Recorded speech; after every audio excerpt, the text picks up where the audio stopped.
औज़ुबिल्लाहिमिनश्शैतानिर्रजीम बिस्मिल्लाहिर्रहमानिर्रहीम। प्रोग्राम दो टोक के साथ मैं हूं आपका मेज़बान मोहम्मद अली। नाज़रीन, दोखला मयार मुसलसल जारी है। सिंध हुकूमत की जानिब से अब जो कराची के हालात और कराची के साथ, कराची के ताजरों के साथ, कराची में कारोबार करने वाले उन हजरात के साथ जो कभी कराची के अंदर देने वाला हाथ समझे जाते थे, उन तमाम लोगों के साथ उस संगीन मजाक का सिलसिला जारी है जो कि पाकिस्तान भर में किसी एक शहर के अंदर भी सूरत हाल का सामना नहीं करना पड़ता। गुज़िश्ता रोज तमाम ताजिर बिरादरी की जानिब से, क्योंकि अगर कोई ये बोलता है कि वो ताजिर बिरादरी नहीं थी या उन ताजिरों का जो है वो ताजिरों की तंजीमों से कोई ताल्लुक नहीं है, तो मैं बबांग दहल यहां नाम भी उनके सामने आश्कार करता चलूं कि अतीक मीर साहब, जमील पराचा साहब, शर्जील गोपलानी साहब, ये तमाम लोग ताजिर तंजीमों के ही लोग हैं और इनकी जानिब से गुज़िश्ता रोज इंतहाई जोरों शोर के साथ सिंध हुकूमत का तख्ता उलटने की बात की गई और सिंध में गवर्नर राज का मुतालिबा किया गया। और ये तमाम ताजिर एक बात बोलते हैं कि जनाबे वाला वो दौर रिपीट हो गया है, जो दौर एक वक्त में कराची के ताजिरों को देखना पड़ा था, जिसके अंदर भत्ते की पर्ची आया करती थी। लेकिन अब वो दौर तब्दील हो गया है और अब पर्ची आती है, लेकिन वो पर्ची चालान की शक्ल में आती है और जिद्दत ये आ गई है कि उस पर्ची को अब वहीं खड़े होकर मशीन से निकाला जाता है। इस सूरत हाल का सामना अब ताजिरों को करना पड़ रहा है। तमाम डिस्ट्रिक्ट्स के अंदर आज वो तमाम सियासी जमातें जो कि कहीं ना कहीं उर्दू बोलने वाले महाजिरों को रिप्रेजेंट करती हैं, वो तमाम सियासी जमातें इस बात पर बज़िद हैं, इस बात पर आवाज उठा रही हैं, मुतालिबा कर रही हैं कि जनाबे वाला सिर्फ उन इलाकों में कारोबार की बंदिश है जहां पर उर्दू बोलने वाले हजरात कारोबार कर रहे हैं, तिजारत कर रहे हैं, जबकि उन गोठों में, उन कच्ची आबादियों में, उन बस्तियों के अंदर कारोबार मुकम्मल तौर पर खुला हुआ है जहां पर दूसरी कौमियतें आबाद हैं।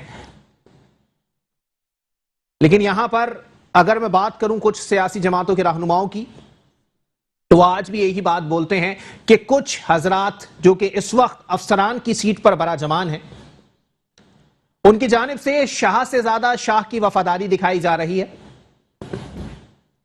और इसके अंदर वो इस हद तक डूब चुके हैं कि वो देखते नहीं है कि वो क्या करने जा रहे हैं और इसका सही मानों में क्या नतीजा निकलेगा।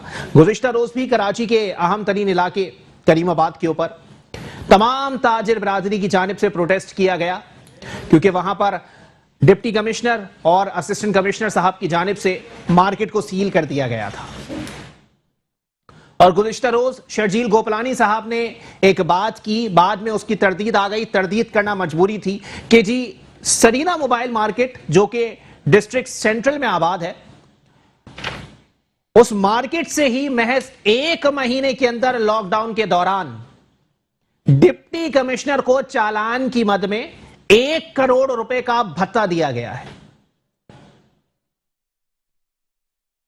और अब अगर मैं खाली डिस्ट्रिक्ट सेंट्रल की बात करूं तो डिस्ट्रिक्ट सेंट्रल में जितनी दुकानें सील की गई हैं, उनकी सील को खत्म करने के लिए उनको ई पोर्टल पे रजिस्ट्रेशन कराने से मशरूत कर दिया गया है कि अगर आप ई पोर्टल टैक्स भरेंगे तो उसके बाद ही आपकी दुकानों की सील को खोला जाएगा, अदरवाइज आप भूल जाएं कि आप डिस्ट्रिक्ट सेंट्रल के अंदर आजादाना तौर पर कारोबार कर सकते हैं। और ऐसी ही सूरत हाल कराची के दूसरे डिस्ट्रिक्ट में भी मौजूद है। गवर्नर राज का मुतालिबा किस हद तक दुरुस्त है, किस हद तक गलत है? कुछ लोग कहते हैं कि जी जमहूरियत को डीरेल करने की बातें हो रही हैं, जिसमें हमारे पाकिस्तान पीपल्स पार्टी के तमाम दोस्त ये बात वाज़ेह तौर पर कहते हैं कि जी गवर्नर राज लगाना आइन और कानून की खिलाफ वर्जी है जो कि पाकिस्तान के अंदर बिल्कुल नहीं चलेगी। लेकिन एक बात पाकिस्तान पीपल्स पार्टी वालों को भी सोचनी चाहिए कि पाकिस्तान में आखिरी गवर्नर राज जो लगाया गया है वो पाकिस्तान पीपल्स पार्टी की जानिब से ही लगाया गया है। अगर वहां लग सकता है आपके दौर के अंदर जब आप विफाक में मौजूद हैं, तो इस बार भी सिंध में लग जाना किसी चीज की कबाहत को उजागर नहीं करता। इसी पर बात करेंगे। हमारे साथ सबसे पहले मौजूद हैं पाक सरजमीन पार्टी से आपका ताल्लुक है अजीम मेमन साहब। बहुत शुक्रिया अजीम भाई, आपने अपना कीमती वक्त इनायत किया। जबकि MQM पाकिस्तान से मुझे ज्वाइन किया है माज मुकद्दम साहब ने। बहुत शुक्रिया माज भाई, आपने भी अपना कीमती वक्त इनायत किया। माज भाई, जाहिर सी बात है मुतालबा गुज़िश्ता रोज आपकी तरफ से ही आया, तो पहला सवाल मैं आपसे ही करूंगा। सर, क्या लग रहा है सर, ये क्यों फूल झड़ियां छोड़ना शुरू कर दिया आप लोगों ने कि जी गवर्नर राज लगा दिया जाए और ताजरों को कारोबार करने दिया जाए? MQM वालों को नया मंजर मिल गया? बिस्मिल्लाह, ऐसी बात नहीं है। ये गुज़िश्ता ये जब थर्ड वेव आई है कोरोना की, इसमें ये कुछ तासुब देखा गया। आप कह लें कि ताजरों के साथ तासुब, या आप ये कह लें कि तो तिजारत हो रही है उसके साथ बिजनेस कम्युनिटी बिजनेस के साथ तासुब करना शुरू कर दिया। उसकी वजह ये सामने आई है, मतलब उसके स्टैट्स देखें या उसकी स्ट्रेटजीज पॉलिसीज पे नजरसानी करें तो उससे ये मालूम होता है कि आपका कोरोना 8 मई से 16 मई तक है जी। ईद के बाद फौरन उसको छुट्टी मिल जाती है, फिर एक हफ्ते बाद फिर बंद हो जाता है, और फिर उसकी टाइमिंग्स हैं कि इस टाइम में कोरोना नहीं होगा, इस टाइम में कोरोना होगा।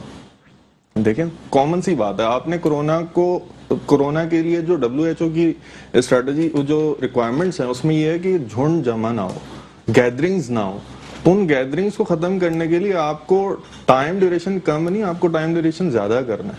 आप मुझे ये बताएं, जो अभी टाइम ड्यूरेशन रखा हुआ है 6 से 6, खाने का जो कारोबार है, जो खाने पीने का कारोबार है, जो सबसे ज्यादा अमूमन कराची में देखा जाता है, सबसे ज्यादा चलता है, वो शुरू ही असर के बाद से, मगरिब के बाद से शुरू होता है।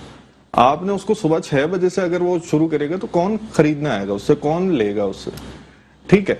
और इस तरीके से भाई, जो आप तबर्रा कर रहे हैं माशाल्लाह मैं बड़ी कदर करता हूं, तो ये तो NCOC का फैसला है ना सर। आप लोग वफाकी हुकूमत के साथ हैं, उनसे मुतालिबा करें। आप उनसे सिंध में गवर्नर राज का मुतालबा कर रहे हैं, बात समझ नहीं है। NCOC की स्ट्रेटजीज और सिंध की स्ट्रेटजीज में जमीन आसमान का फर्क है। मिसाल के तौर पे NCOC आपको जो है SOPs अप्लाई करने के लिए कह रहा है, ये कहते हैं कि सब बंद कर दो, ठीक है। और जब बंद कर दो तो शहरी जो इलाका है उसमें अलग पॉलिसीज हैं, रूरल जो इलाका है, जो अर्बन, जो आपका देही इलाका है, उसमें अलग पॉलिसीज। क्या पॉलिसी?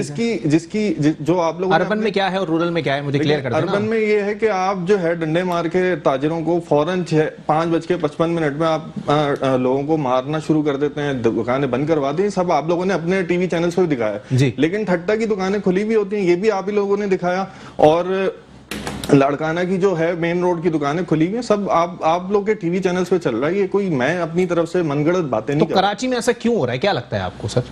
तासुब है ना सर। अच्छा। आप ये देखें कि पीपल्स खिलाने वाले हाथों से तासुब हो रहा है सर। पीपल्स, आपने बहुत अच्छा पॉइंट रेज कर दिया, खिलाने वाले हाथों से जी। आप ये बताएं कि पीपल्स पार्टी जो है वो रूल कर रही है, उसकी नुमाइंदगी नहीं है अच्छा कराची में, और वो रूल कर रही है, वो अपनी स्ट्रेटजीज पॉलिसीज दे रही है।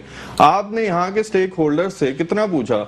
आपने PTI के नुमाइंदगान जो जैसे भी बन गए हैं, जो PTI के नुमाइंदगान हैं, जो MKM के नुमाइंदगान हैं, नेशनल असेंबली के, प्रोविंशियल असेंबली के, आपने प्रोविंशियल असेंबली में कब कोई बात रखी, या प्रोविंशियल असेंबली में नहीं भी रखनी? आप एक जनरल मीटिंग, जब पहली वेव आई थी, जब आपने मीटिंग रखी थी, जब हमारे सारे डेलीगेशंस गए थे इन लोगों से, सारी हमने इनके साथ चलने का फैसला भी किया और उनके साथ दिया भी। तो जब ये थर्ड वेव आई तो इसमें आपने बिल्कुल तासुब का जो है ना पारा हाई कर दिया, और हमने ये देखा कि आपकी नुमाइंदगी नहीं है, और आप नुमाइंदों से पूछ भी नहीं रहे हैं, जो यहाँ के नुमाइंदे हैं उनसे पूछ भी नहीं रहे हैं। इस पूरे नुक्ते नजर को देखते हुए हमने अभी रिसेंटली परसों जो है चीफ सेक्रेटरी से भी बात की, गवर्नर नवेद जमील साहब, डिप्टी कमिश्नर MKM पाकिस्तान, उन्होंने भी इन सारे तहफ़्फ़ुज़ात का इज़हार ख्याल किया उनके सामने। अच्छा, चलें, ठीक है। अजीम मेमन साहब क्या कहना पसंद करेंगे? सर, पाक सरजमीन पार्टी से मेरे साथ मौजूद हैं। अजीम भाई, गवर्नर राज का मुतालबा सही या दुरुस्त? देखिए, सबसे पहले तो इस बात से सब कराची में रहने वाले शहरी इत्तेफाक करेंगे कि कराची के साथ पीपल्स पार्टी की ज्यादतियाँ किसी से ढकी छुपी नहीं है। सही है। अर्बन क्या, रूरल में भी इतना बुरा हाल है। अर्बन चूंकि हम अर्बन में बैठे हैं, नजर आ जाता है। रूरल हो या अर्बन हो, पीपल्स पार्टी की सरासर ज्यादतियाँ हैं। पीपल्स पार्टी ने पूरे सिंध का बेड़ा गर्क किया हुआ है। उनके पास कोई पॉलिसी नहीं है, वो सिर्फ और सिर्फ अपनी करप्शन और करप्शन छुपाने के जो है वो तमाम इकदाम करते हैं। पहली बात देखिए, बात दूसरी ये है कि कराची की मार्केट है भाई, कराची के अंदर आपके जो मेनली स्टॉक होल्डर हैं वो 3 है, एमक्यूएम है, पीटीआई है, पीपल्स पार्टी है। जो मेजोरिटी आपके मेजोरिटी अगर पीटीआई ने कोई एनसीओसी में अगर कोई फैसला किया है तो आप हुकूमत का पार्ट है भाई। देखिए मैं आपको बताऊं अली भाई, ये बड़ी बात अहम है और समझने की बात है कि ये बात तो हम सब जानते हैं, 30 साल से जानते हैं, 50 साल से जानते हैं कि पीपल्स पार्टी फितना है, पीपल्स पार्टी की वजह से इस शहर का कारोबार तबाह हो चुका है, कई बार ऐसा हो चुका है, ये फर्स्ट अटेम्प्ट थोड़ी है। पीपल्स पार्टी ने तो अर्बन सिटी का तो बुरा हाल कर दिया, ना डेवलपमेंट है ना एजुकेशन है, कोई चीज। जब पीपल्स पार्टी, हम और आप जानते हैं, ताजिर बिरादरी जानती है कि पीपल्स पार्टी ने ये किया है और ये उसने करना है, ये ज्यादतियां पीपल्स पार्टी ने आखिर करनी है, तो फिर आप बताएं कि इसके बाद सोल्यूशन क्या है। हम सोल्यूशन की तरफ क्यों नहीं आते, हम एक ही बात करते हैं भाई, ये तो अवामी बात है। अगर एमक्यूएम के मास साहब ने ये बात की तो ये तो अवामी बात है कि एमक्यूएम जो कह रही है कि भाई पीपल्स पार्टी कराची के साथ ज्यादतियां कर रही है। भाई कितने साल कहोगे, 5 साल, 10 साल, 20 साल, 40 साल? गवर्नर राज लगा तो भाई 40 साल हो गए, आपको हर दफा वोट इसीलिए तो देते हैं।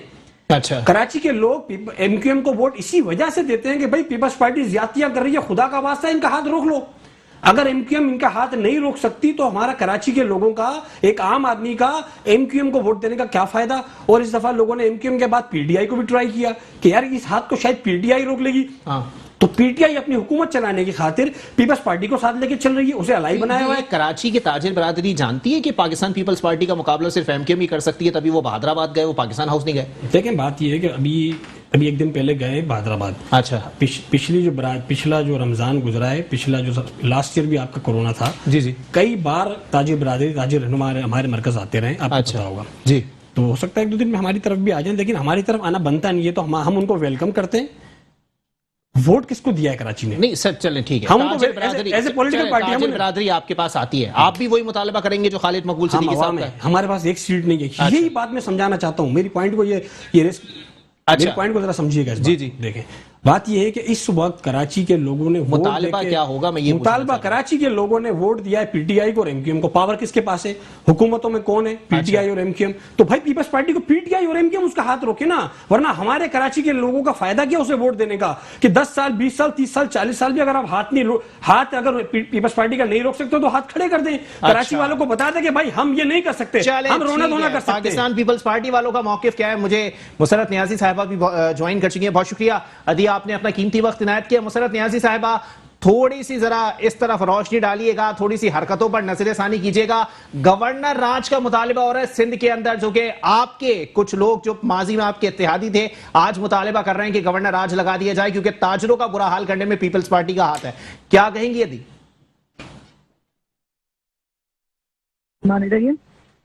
देखिए मोहम्मद अली भाई, बात दरअसल ये है कि ताजिर बरादरी जो कह रही है कि सिंध गवर्नमेंट ने बुरा हाल किया है, सबसे पहले तो मैं ये अपने ताजिर भाइयों से ये कहूंगी कि पहले तो या तो तिजारत कर लें या सियासत कर लें।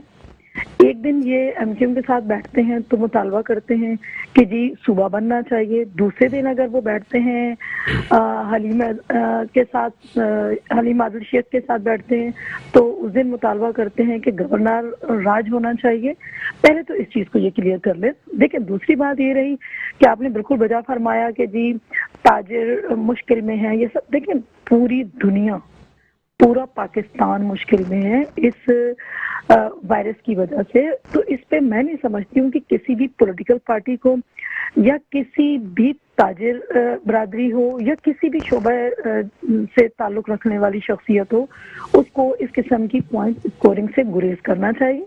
जहां तक ताजिर का मोहम्मद अली भाई ताल्लुक है तो शुक्र अल्हम्दुलिल्लाह, वो अगर सुबह 6 से लेकर शाम 6 तक भी अपनी दुकानें खुली रखते हैं तो उनका तिजारत या कोई ना कोई काम उनका चल रहा है।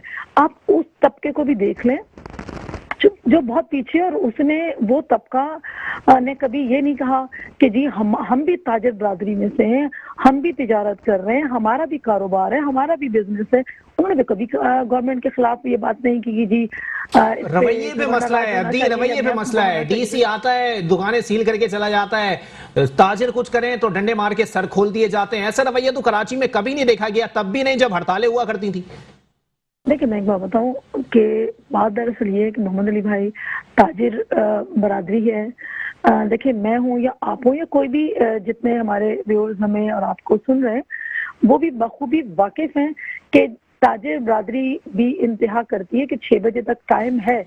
जब मुझे बताएं कि हर शख्स के ऊपर या हर दुकान के ऊपर क्या पुलिस वाला या डीसी आकर बैठेगा तो उनको इम्प्लीमेंट करवाने के लिए फोर्स करेगा? नहीं होना चाहिए। बड़ी अफसोसनाक बात है। जो टाइमिंग है उस पर अगर बंद कर दें तो क्यों कर सख्तियां हों, क्योंकि जब भी, मैं तो हमेशा कहती हूँ कि जब भी तारीख लिखी जाएगी तो हमेशा उसमें हम तमाम जितने पाकिस्तानी बहन भाई हैं उन सब का कंट्रीब्यूशन होगा। जब तक गवर्नमेंट, देखें गवर्नमेंट तनहा कुछ नहीं होती जब तक अवाम उसका साथ ना दे, और जब तक अवाम साथ नहीं देती तो देखिए मुझे एक बात बताएं कि खुद देख लें कि आपके जो एमकेएम वाले मेरे भाई बैठे हुए अलायंस है पीटीआई का उनके साथ, तो ये देख लें कि उनके अपने जो मिनिस्टर हैं, फेडरल मिनिस्टर हैं और वजीर आजम पाकिस्तान भी असद उमर साहब भी कह रहे हैं कि जी कराची के अंदर कोविड की जो सिचुएशन है या जो परसेंटेज है वो दूसरे सूबों से या दूसरे शहरों से ज्यादा है, तो उस पे सख्ती से एसओपीज पर अमल करवाएं। और अगर अमल हो रहा है तो उसको जो है ना नेगेटिविटी की तरफ ले जाना बड़ी अफसोसनाक बात है। चलें ठीक है, एक ब्रेक की तरफ मुझे जाना है। सवाल मजीद बनते थे लेकिन एक ब्रेक की तरफ मुझे जाना है। ब्रेक के बाद प्रोग्राम को यहीं से कंटिन्यू करेंगे। तमाम सियासी जमातों से इसी तमाम तर सूरत हाल पर बहुत सवालात बनते हैं लेकिन प्रोग्राम का टाइम मुख्तसर होता है जिसकी वजह से मुकम्मल नहीं हो पाता। एक ब्रेक के बाद प्रोग्राम को यहीं से कंटिन्यू करेंगे। वेलकम नाज़रीन, प्रोग्राम के सिलसिले को आगे बढ़ाएंगे। माज भाई क्या कहना पसंद करेंगे? मुसरत नियाजी साहिबा तो कह रही हैं आप लोगों का अपना कोई विजन नहीं है सर, कोई मौकिफ नहीं है। कभी किसी के साथ बैठ के बोलते हैं कराची सूबा बनेगा, कभी किसी के साथ बैठ के बोलते हैं गवर्नर राज लगेगा। क्या चल रहा है ये? किसी के साथ कभी ये बैठ के नहीं बोला कि कराची सूबा बनेगा। 1986 से लेकर आज तक हम लोग ये हमारा एक मौकफ है कि एडमिनिस्ट्रेटिवली इसको अलग होना चाहिए, ज्यादतियों की बिना पर इसको अलग होने चाहिए। क्योंकि मैं ये नहीं बोल रहा कि आप जो है कौमियत की बुनियाद पर बना देना, एमकेएम का कि ये मौकफ रहा है, आप एडमिनिस्ट्रेटिवली बनाएं। आप देखें ना, मैंने आपको पहले भी ये बताया था कि पॉपुलेशन काउंट करें और उसके डिविजन्स काउंट करें। जो डिवीजन वाइज पाकिस्तान में जो आपके आइन के तहत जो आपको गुजारिशात दी गई हैं तो आप उसके तहत आप काम करें। आप नहीं माने, आप कराची को गवादर के साथ जोड़ दें, भाई आप, मुझे इसमें कोई मसला नहीं है। अच्छा। आप एडमिनिस्ट्रेटिवली काम कर लें, आप नहीं जोड़े हैदराबाद के साथ। तो ये अब क्यों याद आ रहा है आप लोगों को सर? एक वक्त में आपका जब सिक्का चलता था तब कर सकते थे सर, मुशर्रफ साहब के दौर में। ये मैं आपको सिक्के वाली बात भी मैं आपको करेक्ट करना चाहूंगा। 1992 से लेके 2001 तक किसकी हुकूमत थी कराची में?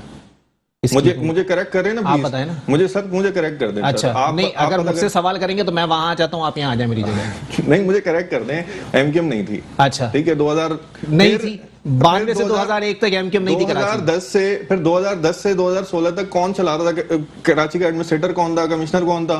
सर एक टाइम पे जो है ना 5 कमिश्नर चेंज हो गए, एडमिनिस्ट्रेटर चेंज हो गए। तो सर 26 एमएनएज आपके नहीं थे यहाँ पे? तो सर आप देखें, हाँ या ना में जवाब दे देना सर। मैंने कोई इतना कोई तल्ख सवाल नहीं किया आपसे। सर 26 एमएनए थे जी, आपको कर सकते थे। आपको कोई भी चीज करने के लिए आपको कितनी मेजोरिटी चाहिए? 2/3। एमकेएम के पास कोई एक पर्चा ही ले आते असेंबली के अंदर पेश करने के लिए। बेशतर पर्चे, हमारे बिल्स मौजूद हैं, हमारी पिटीशंस मौजूद हैं। अच्छा, हमारे सूबा बनाने के लिए एडवोकेट, मैं बता रहा हूँ, सुप्रीम कोर्ट में हमारी बिल्स मौजूद हैं। अच्छा, और देखिए ना, आप सूबा बनाने के लिए तो आपको तब बिल पेश करना है जब आपकी मेजोरिटी मौजूद हो। अच्छा, ठीक है, आपकी सिंध असेंबली का भी यही रोल है और आपका फेडरल का भी। लेकिन आप ये चीज जो है सिंध हुकूमत के पास है कि वो सिंध असेंबली के पास है कि वो किस तरीके से एडमिनिस्ट्रेटिवली या जैसे भी हुकूमत सूबों को चेंज करती है। देखिए मसला ये है कि ये वाला जो ऑप्शन है ये चेंज होकर फेडरल हुकूमत के पास जाना चाहिए। जैसे सिंध हुकूमत के पास है कि वो कितने डिस्ट्रिक्ट बनाए, किसी भी जिले में, किसी भी रीजन में कितने डिस्ट्रिक्ट बनाए, कितने भी डिवीजन बनाए, ये सिंध हुकूमत के पास है। अच्छा। तो कितने सूबे बनाने चाहिए ये फेडरल के पास अपना ऑप्शन होना चाहिए। चले फर्ज करें कुरान दरमियान अगर फेडरल के पास चला भी जाता है ये ऑप्शन, आपको क्या लगता है मौजूदा फेडरल बनाएगी? उम्मीद है तो मतलब उसके लिए मुतालबा कर रहे हैं, उम्मीद की कड़ियां जोड़ रहे हैं आप। हम पीपल्स पार्टी से तो मुतालबा नहीं कर सकते ना। अच्छा, देखिए जब मैं एमकेएम की मेजोरिटी थी 55 एमपीएस थे हमारे। आप उल्टा बोल गए, पीपल्स पार्टी से आप मुतालबा कर सकते हैं, सिफारिशात रख सकते हैं फेडरल हुकूमत के पास। सर हम रख के देख चुके हैं ना। अच्छा, रख के देख चुके हैं। मतलब महफूज यार खान साहब सही कह रहे हैं कि लॉलीपॉप दिखा रहे, दी नहीं जा रही। सर एमकेएम ने मुतालबा किया, गवर्नर आज का राइट किसके पास है? अच्छा, बिल्कुल सूबाई हुकूमत के पास है, सिंध असेंबली के पास है। ठीक है ना। अब वो जब हम ये मुतालबा कर रहे हैं कि गवर्नर राज लेकर आया जाए तो वो क्या ये कराची की आवाम के हक में नहीं है, हैदराबाद की आवाम के हक में नहीं है, अच्छा। क्या शहरी सूबे की हक में नहीं है? ऑब्वियसली है। हम चाहते हैं कि ये सारी चीजें टाइम लाइन आए जिसकी जो जहां पे तो गैर आईनी इकदाम जो है वो किसी के हक में हो सकता है? सर गैर आईनी इकदाम कैसे हो सकता है जब इन्हीं की हुकूमत जो है 4 बार लगा चुकी है? अच्छा चले मतलब सारा ठेका आपने दे दिया पीपल्स पार्टी को आइन और कानून का। 5वीं बार लगता है तो आपको उसमें तकलीफ हो रही है। चले ठीक है, मैं पूछ लूंगा वैसे अभी उनको किस बात की तकलीफ है। वैसे मैं चाहूंगा अजीम भाई, क्या लगता है सर, अगर गवर्नर राज लग भी गया तो ये सूरत हाल के अंदर कराची हैदराबाद के अवाम सुख का सांस ले लेंगे? देखिए, पहली बात तो ये कि गवर्नर राज लगने की बात आना, सामने बात आना, या गवर्नर राज का मुतालबा अगर ताजिर कर रहे हैं तो ये आप इटसेल्फ ये समझ लें कि ये पॉलिटिकल पार्टीज की नाकामी है। अच्छा। ये कराची के मकामी एमएनए एमपीएस की नाकामी है कि आज ताजिर को कुछ नजर नहीं आ रहा। ताजिर पीटीआई के पास भी गए, ताजिर एमक्यूएम के पास भी गए, वो उससे नाकाम हुए, मायूस हैं। ताजिर मायूस है कि हमने इनको वोट दिया है और उनको ताजिरों को यहाँ के कराची के मकामी एमपी एमएनए से, एमक्यूएम से या पीटीआई से कोई उम्मीद नहीं है। तो वो मुतालबा करते हैं कि भाई पीपल्स पार्टी से आप हमारी जान नहीं छोड़ा सकते, और वो ताजिर सिर्फ मुतालबा ही कर सकते हैं और उनका वो मुतालबा है कि गवर्नर राज लगा दे। वो तो बात की बात है कि गवर्नर में कितना दम है, गवर्नर कौन है, गवर्नर ये कर सकता है या आईनी, ये कानूनी तौर पर अगर गवर्नर राज लगता है, इमरान इस्माइल साहब तो गवर्नर नहीं होंगे, मुत्तफिक है मेरी बात से? हाँ, बात बिल्कुल नहीं होंगे, डेफिनेटली इमरान इस्माइल साहब नहीं होंगे, और रियासत ने गवर्नर राज लगाना है और उन्होंने चलाना है। बात यह कि बाद में जाके आपने पढ़ना ही इस्टेब्लिशमेंट के पाँव में, तो भाई आप सीटें और लोगों का टाइम क्यों जाया करते हैं? आप वोट लेके आते हैं, एमक्यूएम वोट लेती है। भाई ने कहा कि एमक्यूएम जो है वो 85 से लेकर 91 से हुकूमत में नहीं रही, 2001 तक हुकूमत में नहीं रही। भाई 87 में आपने इलेक्शन जीता, 88 में आपने पहला इलेक्शन जीता, और जिस पीपल्स पार्टी के खिलाफ, कराची वालों, जिस पीपल्स पार्टी के खिलाफ एमक्यूएम बनी, 88 के पहले इलेक्शन जीतने के बाद एमक्यूएम 88 के अंदर पीपल्स पार्टी के साथ हुकूमत में शामिल हो गई। 90 के इलेक्शन हुए, फिर हुकूमत में शामिल हो गई। 93 के इलेक्शन हुए, फिर हुकूमत में शामिल हो गई। 97 के इलेक्शन के अंदर, 97 के अंदर कोबी और सूबाई असेंबली के एक इलेक्शन थे, उन्होंने एक का बायकाट किया, एक में ये फिर इलेक्शन में हुकूमत में शामिल हो गए। ये हर इलेक्शन में शामिल हुए, 2002 में इलेक्शन में शामिल हुए। बात ये नहीं है अली भाई। इस वक्त में एमक्यूएम के बारे में, मैं आता हूं आपकी तरफ जी, एमक्यूएम के बारे में एक बात करना चाहता हूं। देखिए, एमक्यूएम का मसला ये नहीं है कि कितनी बार हुकूमत में रही, कितनी बार ना रही। एमक्यूएम का मसला ये है कि एमक्यूएम जिस जाओ जलाल के साथ इस कराची पर रूल करती रही है, इस कराची में अगर सूबा बनाने की नीयत होती उस एमक्यूएम की, तो जब शहर उनकी इशारे से बंद होता था और जब उस शहर उस इशारे से खुलता था, सूबा उस वक्त बन सकता था। आज सूबा बनना प्रैक्टिकल नहीं है। मानते हैं कि उस वक्त चांसेस थे? उस वक्त चांसेस थे। अब कितने चांसेस? अब मैं आपको बता रहा हूं, जब आपकी नियत नहीं थी आपने सूबा नहीं बनाया। एक बात नंबर 1, ठीक है। आपकी 35 साल के जाहो जलाल में इस शहर में आपने 1 लाख से ज्यादा आदमी मार दिए, आप सूबा नहीं बना सके। अच्छा। इस शहर में आपने 1 लाख से ज्यादा अफराद मार दिए, आप कोटा सिस्टम खत्म नहीं करा सके, माने अपनी नाकामी को। अच्छा। अब नहीं करा सकते। अब तो 6 महीने लोग पत्थर मार रहे हैं, गलियों में टमाटर मार रहे हैं। दूसरी बात ये कि भाई अगर एमक्यूएम चाहती है कि भाई सूबा, तो आज अमीनुल हक साहब का 2 दिन पहले का स्टेटमेंट है कि भाई वफाकी हुकूमत को पता होना चाहिए कि हमारी 6 सीटों से हुकूमत चल रही है।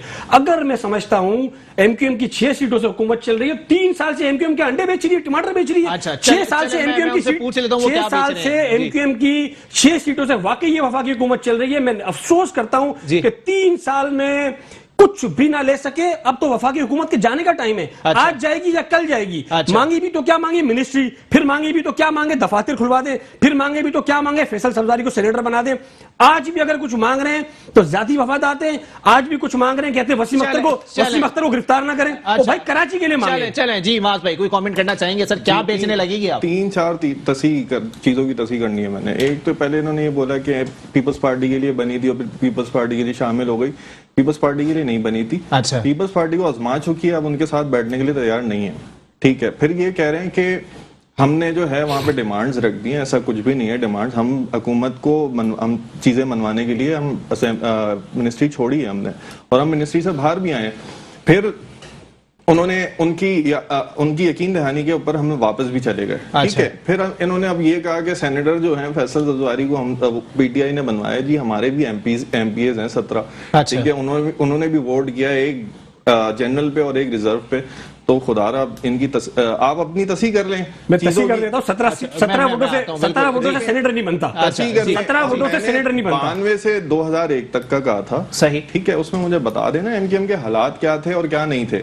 अभी अगर आप पिछली हुकूमत की भी बात कर लें, वल्दियात की बात कर लें, पिछले एमपी एमएनएस की बात कर लें, तो 2013 से जो जुल्म ढाया जा रहा था हमारे अरकान पे और हमारे कारकुनों पे जी, तो भाई जो गली में सिर्फ लोगों को जाके वोट कार्ड देता था ना, उसको भी नहीं पता उसको क्यों उठा के उसको गिरफ्तार करके उसको अंदर डाल दिया गया। अच्छा, ठीक है, तो यार आप इस सिचुएशन में आप कह रहे हैं कि आपने जो है पीपल्स पार्टी के साथ आप फ्रेंडली ऑपोजिशन लेके चल रहे थे, तो ये ज्यादती है। चले मैं बिल्कुल इसके ऊपर एक पॉइंट आता है। वैसे मैं जरा मुसरत नियाजी साहिबा से इसका जवाब ले लूं। अदी मेरे साथ मौजूद है, मुसरत नियाजी साहिबा मेरे साथ मौजूद है। गालिबन राब्ता मुनक़ता हो गया है। जी माज भाई, सर वो तो ये भी कह रहे हैं कि एक वक्त वो भी था जब आपके शहर पे शहर बंद हुआ करता था और आपके इशारे के ऊपर शहर खुल जाया करता था। वो दौर था कि चांसेस थे सूबा बन सकता था, तब तो कुछ किया नहीं। सर सूबा कैसे बनता, मैं आपसे वही बात कर रहा था। 55 MPs थे, 55-56 कैसे बनेगा? सुन लें, 55-56 MPs थे, लेकिन मेजोरिटी होने के बावजूद महाजिर MPA जो है ना, वो आपका चीफ मिनिस्टर नहीं बन सकता। अच्छा, ठीक है, ये रूल कहाँ लिखा हुआ है? सर ये चीफ मिनिस्टर, ये सिंध के एक आइन जो है ना, सिंध के आइन में लिखा आइन में लिखा हुआ है कि चीफ मिनिस्टर ऑफ सिंध जो है वो सिंधी होना चाहिए। अच्छा, तो उस वक्त मेहर साहब को बनाया गया, फिर अरबाब गुलाम रहीम बने। मेजोरिटी MKM की है, लेकिन बन सिंधी रहा है। अच्छा, चीफ मिनिस्टर। तो ये अगर आप ये बोलते हैं कि हमारा तोती बोलता था, तो हम चीफ मिनिस्टर भी बिठा देते भाई। अच्छा, नहीं कराची में बोलता था ना, पूरे सिंध में नहीं बोलता था सर। तो सर वही तो वो क्लियर कर रहे हैं ना सर, वही मैं तस्ही करना चाह रहा हूँ कि MKM पाकिस्तान, MKM शहरी सिंध को रिप्रेजेंट कर रही है। सिंध पूरा है और कोई भी पता नहीं कौन से डिस्ट्रिक्ट से, नाम भी नहीं आते ऐसे डिस्ट्रिक्ट से, वो आके जो है कराची की पॉलिसीज और स्ट्रेटजीज बना रहा होता है, हम तो उसके खिलाफ हैं। अच्छा, और मैं एक सवाल इनसे ये पूछना चाहता हूं कि भाई अगर PTI और MKM के पास ये हल नहीं है, गवर्नर रूल के अलावा कोई हल नहीं है, तो आप बता दें कोई अच्छा, चले मुसरत नियाजी साहब तो मुझे दोबारा ज्वाइन कर चुकी है पाकिस्तान पीपल्स पार्टी से। अदी क्या कहेंगी, सूबे का भी मुतालबा हो रहा है, गवर्नर राज का भी मुतालबा हो रहा है। दूसरी बात ये आपने कहा कि 6 बजे कारोबार बंद करने का कहा गया, तो ताजिर क्यों खोलते हैं? ये सिर्फ कराची के ताजरों के ऊपर ही क्यों है? क्योंकि लाड़काना का जो है वो माज मुकद्दम साहब जो है वो पहले जिक्र कर चुके हैं कि लाड़काना में मेन रोड की दुकानें भी खुली हुई हैं और गलियों की दुकानें भी खुली हुई हैं। तो ये सही मानों में दोनों तरफ जो है वो अलग अलग रवैया क्यों है, दोहरा रवैया इख्तियार किया जा रहा है? देखिए, ये बात मौज़िम भाई कह रहे हैं जी। अच्छा, देखिए मौज़िम भाई मेरे लिए बड़े काबिल एहतराम है, लेकिन बात दरअसल ये है कि अगर मैं ये कहूँ कि जी पंजाब में ज्यादा कोविड के जब पेशेंट आना शुरू हुए या KPK में शुरू हुए, तो हम कहते या वहाँ के ताजर कहते हैं कि जिस कराची और सिंध की तो खुली हुई मार्केट, यहाँ क्यों बंद है?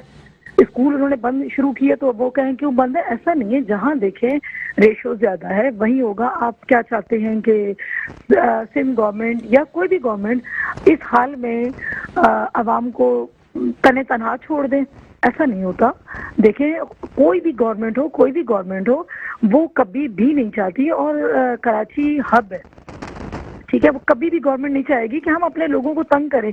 लेकिन खुदा ना खास्ता, अल्लाह ना करे कि ये हालत हमारी ऐसे हो जाती जिस तरह पड़ोसी मुल्क की है, तो फिर हम क्या करते? हमारे पास वो वसाइल नहीं है मेरे भाई। आप अगर कहोगे कि जी सिंध गवर्नमेंट चाह रही, तो सिंध गवर्नमेंट क्यों चाहेगी?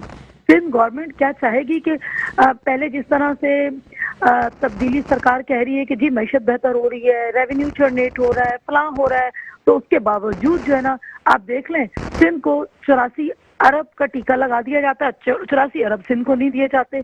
तो फिर एक तरफ कहते हैं सिंध, ओ भाई आपका अपना शहर है, आपका अपना सूबा है, पॉजिटिवली सोच लें मेरे ख्याल में तो वो ज्यादा बेहतर होगा। हाँ, अगर कोई कमी बेशी बिल्कुल है, ऐसा नहीं है कि नहीं है, बिल्कुल है, उसमें बेहतरी लाने की जरूरत है, और बिल्कुल बेहतरी लाने की जरूरत है। अदी मैं जरा यहाँ आपको रोकूंगा, एक ब्रेक की तरफ मुझे जाना है, ब्रेक के बाद प्रोग्राम को यहीं से कंटिन्यू करूंगा और उसके बाद यही सवाल मैं आपकी तरफ दोबारा जो है वो लेकर जाऊंगा कि आया अगर बेहतरी की जरूरत है तो किस मकाम पर है। एक ब्रेक के बाद वापस आते हैं।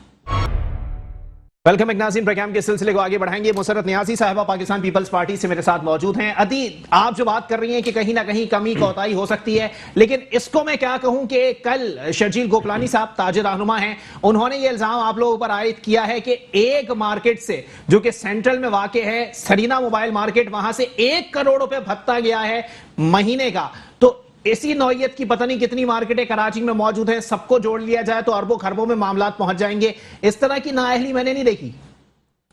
देखिए, बिल्कुल आपने बजा फरमाया, ऐसी नाअहली नहीं देखी, क्योंकि भत्ता जो है ना पाकिस्तान पीपल्स पार्टी का वतीरा नहीं रहा।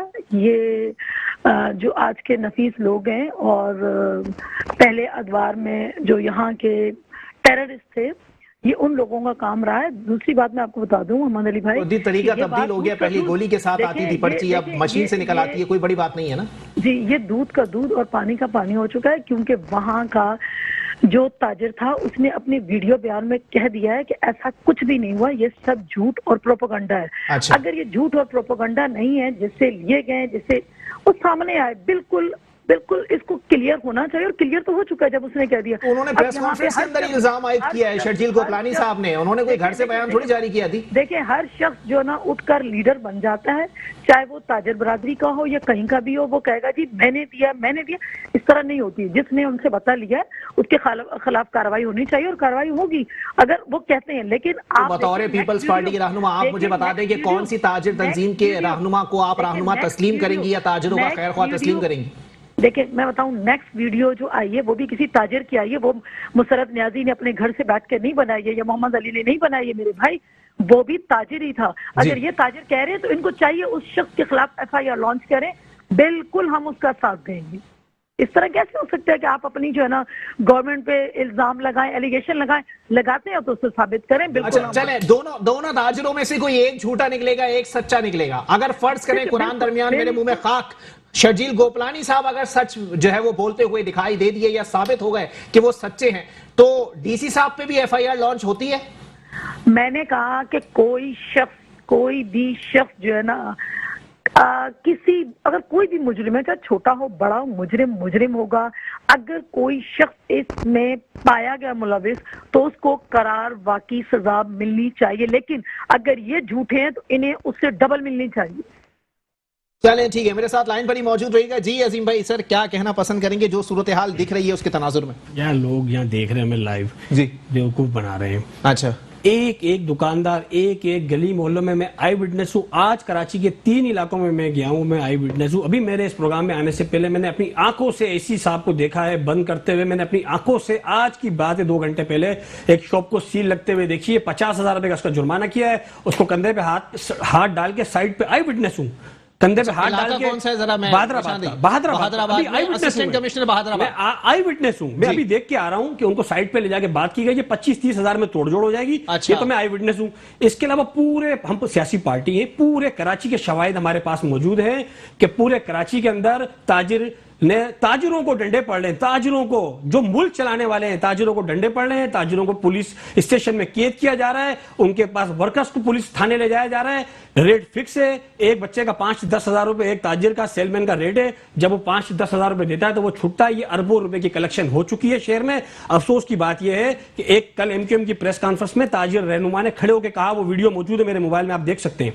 ताजिर रहनुमा ने MQM के खालिद मकबूल को वहां लाइव खड़े होकर कहा कि सर, अगर आप इस हुकूमत के साथ चलते हैं तो हम समझते हैं कि आप हुकूमत करना चाहते हैं या सिर्फ मीडिया कवरेज के लिए आए हैं। अगर आप इससे सिंसियर हैं, कराची के ताजिरों से सिंसियर हैं, तो ये हुकूमत से अलग हो जाए। ड्रामा ना करें। ताजिर का नाम बताना। ताजिर साहब का मेरा वीडियो मौजूद है, आप चाहें तो मैं अभी लाइव करके अभी आपको दिखा देता हूं। अच्छा, ये लाइव मौजूद है, अगर आपने नहीं देखी तो मैं आपके लिए इजाफा करता हूं, प्रोग्राम के बाद दिखाऊंगा, अभी दिखा सकता हूं आप देखना चाहें तो। जी, कि ताजिर ने लाइव प्रेस कॉन्फ्रेंस में खड़े होकर कहा है, पूरी वीडियो भी है, ऑडियो भी है, कि अगर आपने हुकूमत नहीं छोड़ी तो हम समझते हैं कि आप इस वक्त हुकूमत में सिर्फ वीडियो फुटेजेस के लिए आए हैं। अच्छा। और आप कोई ताजिर बिरादरी से सिंसियर नहीं है, पहली बात।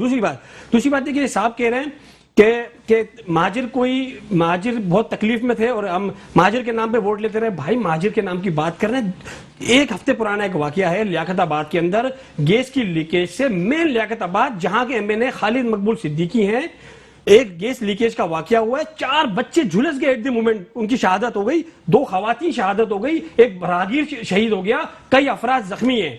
वो इनका इलाका है। इनके चेयरमैन साहब, इनके वसीम अख्तर 5 साल मेयर रहे, 8 और 10 फीट कचरा पड़ा हुआ है। सुई गैस का अमला वहां आया, उन्होंने कहा भाई हम सुई गैस की ये लीकेज खत्म नहीं कर सकते, इसलिए कि इसकी 20 गलियों में 8 और 10 फीट कचरा पड़ा हुआ है। पहले कचरा उठाया जाए। भाई, आप सुबह बनाने की बातें कर रहे हैं, कचरा तो आपसे उठ नहीं रहा। आप इस काबिल नहीं है कि आपके पास वसीम अख्तर मौजूद था, कई अरब रुपए का पेट्रोल आप खर्च कर चुके हैं, आपके पास 125 अरब रुपए के फंड मौजूद थे, कचरा आप शेयर से उठा नहीं सकते, बने सुबह बनाने, चले ठीक है, सुबह बनाने की आपकी औकात का है यार। कोई जवाब देना पसंद करेंगे? मैं तस्ही करूंगा इनकी भी और उनकी भी। अच्छा, पहले इनकी कर देता हूँ, अभी इन्होंने बोला कि इनसे सिर्फ ये पूछना चाहूंगा सॉलिड वेस्ट मैनेजमेंट किसके पास था? वसीम अख्तर के पास। अगर मैं जवाब दूं? कचरा उठाने का इख्तियार था कि नहीं था? दूसरी बात उन्होंने की कि भत्ता नहीं ले रहे थे, तो ऑडिटर जनरल की रिपोर्ट है 2016-17 272 अरब की करप्शन, फिर 2017-18 की ऑडिटर जनरल ऑफ सिंध की रिपोर्ट है 292 अरब की करप्शन, फिर इस पिछले रवा साल की 2019 से 20 की 300 अरब से ऊपर जा चुकी है करप्शन। ये वो है जो कैलकुलेटेड है, डेवलपमेंट फंड्स में कैलकुलेटेड करप्शन है। अच्छा, ठीक है। और जो भत्ता लेने की बात कर रहे हैं वो सबके सामने है कि कौन सी दुकान आप जाए ना पूछे जो दुकान खुली हुई है कि भाई क्यों खोल के रखी हुई है तुम्हारे, तुम क्यों नहीं बंद कर रहे हो? कह रहा भाई पैसे दिए। अच्छा। तो भाई ये भत्ता नहीं है तो क्या है? मतलब कौन सी जुबान में इसको क्या लफ्ज किया जाता है? अच्छा, दूसरी लैंग्वेज में कुछ और कहा जाता है वो हमें बताते हैं, वो हम बोल देंगे। दूसरी बात ये कह रहे थे कि ताजिर ने भाई कह दिया होगा, सदर ताजिर बरादरी जो है ये मोहतरमा फरमा रही है कि अपना ताजिर जो है इनके साथ नहीं है, तो सदर ताजिर बरादरी हमारे साथ बैठे हैं, तारिक रोड के सदर साथ बैठे हैं। दूसरी वो वीडियो भी तो दिखा रहे हैं, वो कह रहे हैं खाली पीपल्स पार्टी की उठाई है, सिंध हुकूमत के ऊपर जो है वो चढ़ाई नहीं की गई, खालिद मकबूल सिद्दीकी साहब पे भी चढ़ाई की गई है। सदर ताजिर बरादरी साथ, मैं वहां पे मौजूद था, ऐसा मैंने कुछ नहीं देखा। ताजिर बरादरी वीडियो मौजूद है मेरे प्रोग्राम के बाद ये दिखाइएगा जरूर जी। सदर ताजिर बरादरी वहां पे मौजूद थे, ठीक है, और उन्होंने 3 दिन का टाइम दिया है हड़ताल का। हमने उसकी हिमायत का ऐलान कर दिया है। उसके बाद हम पेशरफ्त, उसके बाद हम अपना नेक्स्ट स्टेप का ऐलान करेंगे। पहले ताजिरों को देख लें, उनकी हड़ताल कितनी कामयाब होती है। आपको देखें, आपको अगर आपको मईशत चलानी है, आपको मुल्क चलाना है, आपको कराची को चलाना पड़ेगा, और इसका टाइम ड्यूरेशन जो है वो आपको सेट करें। देखिए एनसीओसी ने एसओपीज पे अमल करने को कहा है, लॉकडाउन करने को नहीं कहा। और शुरू से आप देखें एनसीओसी का यही अपना स्टांस है कि आप लॉकडाउन की तरफ ना जाएं, आप एसओपीज को सख्ती से फॉलो करवाएं।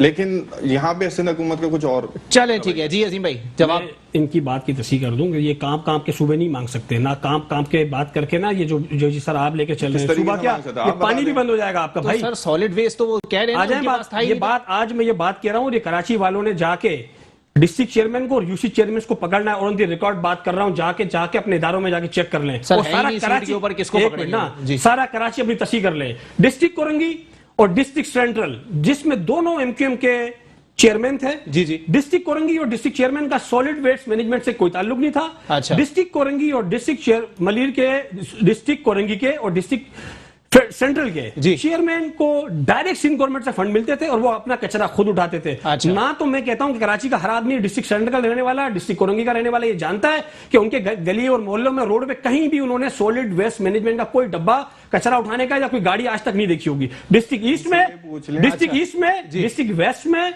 डिस्ट्रिक्ट साउथ में सॉलिड वेस्ट मैनेजमेंट कचरा उठाता था, और डिस्ट्रिक्ट मलिर में 4 डिस्ट्रिक्ट में सॉलिड वेस्ट उठाता था, और 2 डिस्ट्रिक्ट में एमक्यूएम के डिस्ट्रिक्ट के चेयरमैन ने करोड़ों और अरबों रुपए की करप्शन की है, डायरेक्ट कचरा उठाया है और कचरा पड़ा है और लोग मर रहे हैं जी। सुबह बनाएंगे 8 महीने से कचरा उठा ले पहले पाकिस्तान का डिस्ट्रिक्ट सेंट्रल का एडमिनिस्ट्रेटर एमक्यूएम पाकिस्तान के, इनसे पूछ ले सर। वो तो सिंध हुकूमत का होगा ना, कचरा पड़ा हुआ है तो 8 महीने से कचरा जमा हुआ होगा ना, किसने जमा किया हुआ है? वो मैंने जमा धोखा ना देना कौन को कचरा 5 साल। ठीक है, जरा मैं फाइनल कमेंट ले लूं। मुशर्रफ नियाज़ी साहब, देखिए जहां तक लॉकडाउन की बात हुई या सील करने की बात हुई, आई विटनेस अजीम मेमन साहब मेरे साथ मौजूद हैं। वो कह रहे हैं कि असिस्टेंट कमिश्नर ने जो है वो हिंदी जबान का एक लफ्ज है जिसे मांडवाली कहा जाता है, वो करने के बाद दुकान की सील खोल दी। इस सूरत हाल से कैसे निपटेंगे? देखिए मैं एक बात बताऊं, मैं इनकी बात पे बिल्कुल नहीं कह सकती हूँ। अगर किसी ने ऐसा किया है तो उसके खिलाफ प्रोटेस्ट करें। मैं नहीं समझती हूँ कि इस लेवल का ऑफिसर जाके कहेगा और ये आई विटनेस बनेंगे उसके। दूसरी बात, अभी मेरे भाई कह रहे थे कि जी किसको कहते हैं गुंडा और किसको कहते हैं बदमाशी। बदमाशी गुंडा जो कुछ भी था 11 साल के अंदर आपने देखा एमक्यूएम की गवर्नमेंट में क्या नहीं था, भत्ताखोरी नहीं थी। अभी जो इनकी बदमाशी थी वसीम अख्तर के दौर में, क्या वो उस किसी से ढकी छुपी है? फिर क्या पुराना मंजन बेचने चले ये कहने के लिए कि जी हम सुबह बनाएंगे, भाई ये सब कुछ नहीं ताजिरों के साथ चलेगा, शराफत क्योंकि चले आप- ठीक है, बहुत आप शुक्रिया। ये- मुसरत न्याजी साहबा पाकिस्तान पीपल्स पार्टी से मेरे साथ मौजूद थी, पाक सरजमीन पार्टी से अजीम मेमन साहब और एमकेएम पाकिस्तान से माज मुकद्दम साहब मेरे साथ मौजूद थे। आप तीनों मेहमानान का बहुत बहुत शुक्रिया। आगे आने वाले दिनों में सूरत हाल काफी संगीन है। 3 दिन का अल्टीमेटम ताजिरों की जानिब से दिया गया है। होश कर लें ये ताजिर जो जिनको अपनी तिजारत पर फोकस करना चाहिए, इनको सियासत करने का कोई शौक नहीं है, या आपके खिलाफ मुतालिबात करते फिर रहे हैं।